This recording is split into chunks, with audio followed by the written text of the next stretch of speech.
if I have this silhouette mapped out, again, look for places like if the fingers look a little funny, feel free to make adjustments to those to clean those up. Even if you trace the picture pretty accurately, sometimes, like I did a runner with somebody in the other class, and it looked like the arm was too thin, so we just made it a little thicker, right, by moving the anchor points around. But right now I'm going to look at starting to make some little kind of creative decisions.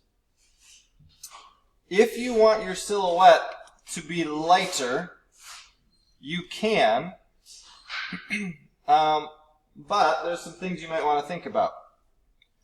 For starters, most of the people, if you recall,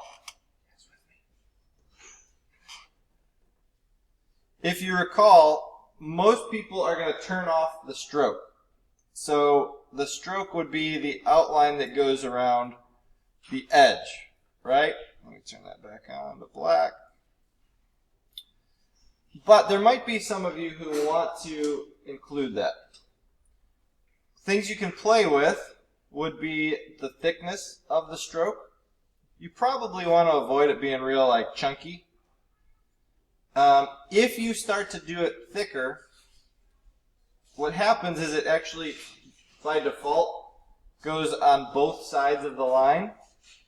So I'm going to click on the word stroke, and under align stroke, I'm going to choose this align stroke to outside. And then it keeps my line the way it was before. I would also probably not just leave it as black, unless you have lots of other strong, like blacks maybe working with you or something like that. But you could do something like making it a different shade of green. A lighter green. You could make it white if you had, a strong color behind it. Could be something that you experimented with. Another thing you can do is add a drop shadow to your silhouette. So I'm going to turn off my stroke by hitting the little red dash. I'm going to add a drop shadow. So I've got my figure selected. Over here under properties where it says FX, I'm going to go down to stylize and drop shadow.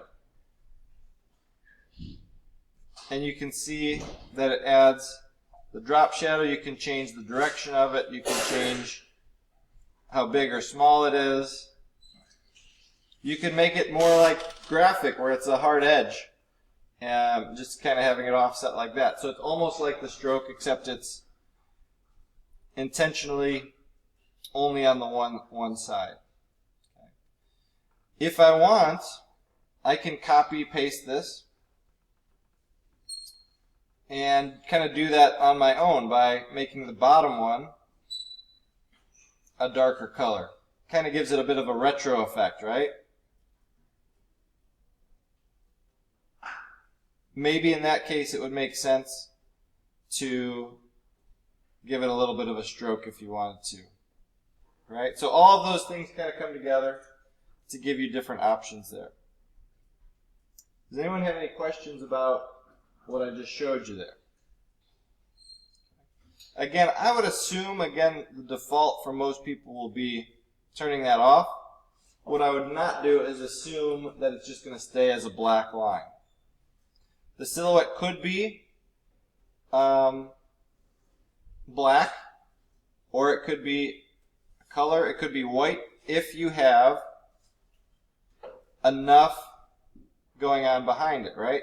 So if I take this and make it bigger,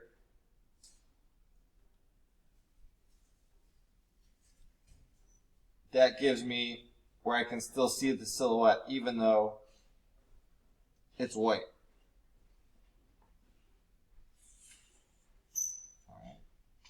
Let's leave it at that for now. I'll keep the video short. And then the next one that I'll do will be looking at textures being added in Photoshop.